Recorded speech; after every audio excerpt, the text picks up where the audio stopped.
Chapter 18. Saturday noon. Doreen walked to her car in the open garage, loaded it up, and looked around to see if anything else could be added to her trip. She found a bit more that needed to go to charity, and by the time she was done, the car was full. Because she was also going grocery shopping, she had to leave the animals behind. "Sorry, Muggs," she said as she led him back into the house. Despondent, his tail down and his ears almost dragging the floor, he walked into the center of the living room and slumped onto the floor.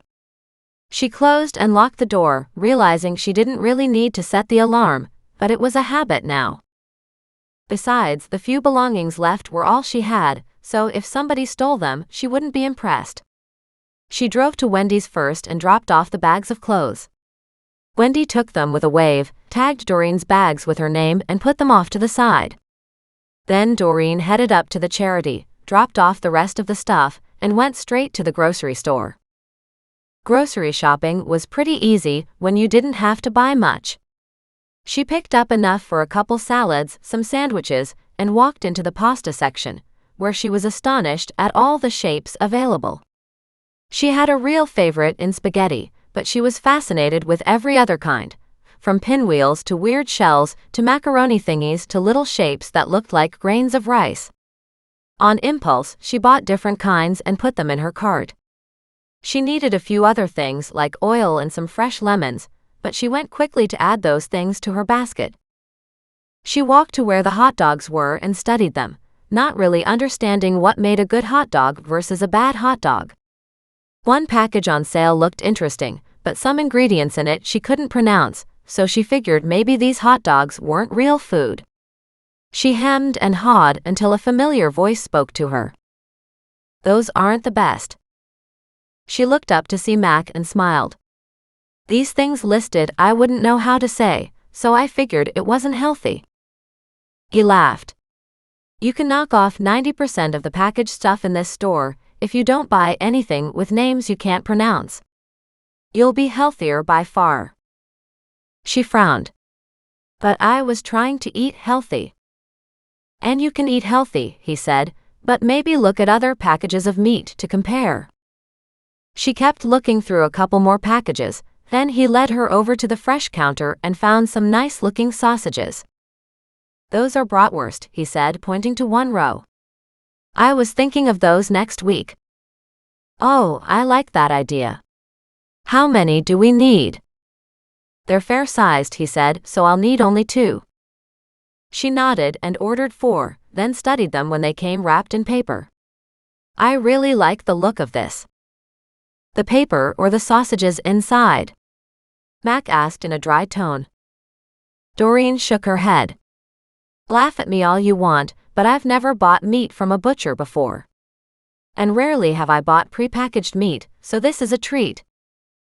"I'm not sure you would call this from a true butcher," he said, "but yes, it's definitely a fun way to buy meat." She put the package in her cart and looked over at Mac's cart, stuffed full. "How can you eat so much?" she asked. She recognized potatoes and onions and lettuce, but some bigger vegetables she didn't know. "What's that yellow thing?" "A yellow zucchini." "They come in yellow?" "Yep, they do." "Okay," she said, "and can you make bread out of them too?" "If you're talking about zucchini bread, yes." Then he stared at her in surprise. "How come you didn't bring out the zucchini bread today?" "Because I forgot," she confessed. "I was there twice. I could have had zucchini bread." "You did that on purpose." "No, I did not," she said. "I promise." "Ha," he said. She pulled her cart away and headed toward the cashier, but felt someone staring at her. She turned to see Fred and nudged Mac. "That's the gardener from Rosemore." He looked over to see the portly older man raise his nose in the air, before turning his back on the two of them. "The gardener from Nan's home?" "Yes, you know. The brother to the one who made the ice pick that's missing half a set." "Interesting that you comment on the ice picks instead of the missing parents." "Missing parents and a missing sister." Just then, a strange voice came up behind her. You keep your nose out of our business. She turned to look at a man who looked just enough like Fred to be frank. Hey, you must be the guy who made all those tools, she said with a winning smile. He looked at her, and she could see his anger warred with his delight at being recognized. She held out a hand and said, I read about some of the awards you won. Congratulations. He shook her hand and shuffled his feet. Thanks. Do you still do that kind of woodworking? She asked curiously. He shook his head. Not really. I tried to make a go of it as a business, but that didn't work out so well. No one wanted to pay for handmade quality. I'm sorry about that, she said.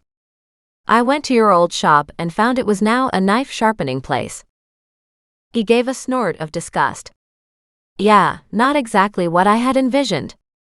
But sometimes life just hits you sideways and you can't keep it up. I'm sorry. It looked like the work you were doing was great stuff. Maybe, he said, but he sported a pleased smile. I found one of your pieces too, Doreen said thoughtfully. She could feel Mac behind her stiffening. Frank looked at her and frowned. What are you talking about? Well, my bird found 2 little silver plates with names and numbers on them, and then I found an ice pick. One of the plates looks like it fits into the ice pick. But I didn't find a second tool for the other one. The ice picks? Yeah, she said, but honestly I didn't know whose they were. I just found them down at the mouth of the river. He shuffled his feet again, almost like a little kid. I made quite a few ice picks, he said with a frown. Like dozens? He shook his head. No, not really. Maybe half a dozen. There was only one matched set. Don't suppose you remember the numbers, do you? She supplied both numbers off the top of her head, then she'd always been good with numbers. His eyebrows shot up and he swallowed hard. That is the matched set, he said. Ed Burns bought that off me. That's what I wondered, Doreen said. It's an interesting thing, but I found it along the Mission Greenway, at the mouth of the river. Weird, because you don't ice fish at the mouth of the river. As far as I know, he still had that set before he died. Well, she said, I don't know how it ended up down there, and I have no idea where the second one is either. If you ever want to get rid of it, I'll take it back. For money? She asked hopefully. He shook his head. No. Just so I can restore it. I imagine, if it's been lying out in the weather like that, it's probably in rough shape. She looked up at Mac. I'm thinking that's a good description. What do you think? Mac nodded. The tool itself, the head is all rusted, and the wood is dried out and looks like it's splitting. Frank winced. I'd definitely like to have it back then. It would be nice to keep it in decent shape. I put a lot of work into that handle. I understand that, she said. I'll keep looking for the second piece of the set. They were both with Mr. Burns, Frank said, so maybe talk to his son to see if he's still got the other piece. Great idea. I'll have to track him down. I saw him over at the gas station not 5 minutes ago. I would have stopped and asked him about it if I had known. What kind of car does he drive? Frank's voice dropped into a sneer. He's got a Porsche. You can't miss it. He drives like a crazy animal around town. And with that, Frank hurried on toward the checkout lanes. Doreen looked at Mac. Nothing suspicious or something suspicious? Nothing suspicious, he said firmly. I'm heading to the cashier. What about you? Me too, she said and looked at her meager groceries. Except I have to go to the bakery. She detoured across to the bakery, picked up a loaf of bread and a few fresh buns, and returned to the registers. As she studied the lines for the shortest, Frank caught her attention and pointed to somebody standing at the express lane, holding a bag of coffee. Doreen raised her eyebrows and asked, Burns? Frank nodded and she changed course for the express lane. Burns looked at her cart and said, another person who can't count. She stared at him. Wow, she said, I came to talk to you. Oh, great, he said, another panhandler looking for money. Doreen knew Mac could hear their conversation because he was only one aisle over, and she also could see the anger radiating from his gaze and from the stern set of his shoulders. Hardly, she said. Yeah. Sure, he said. I heard about you. You had to sell everything out of the house in order to put food on the table. He sneered. Talk about a loser. Get a job like everybody else. What's your job? She asked with interest.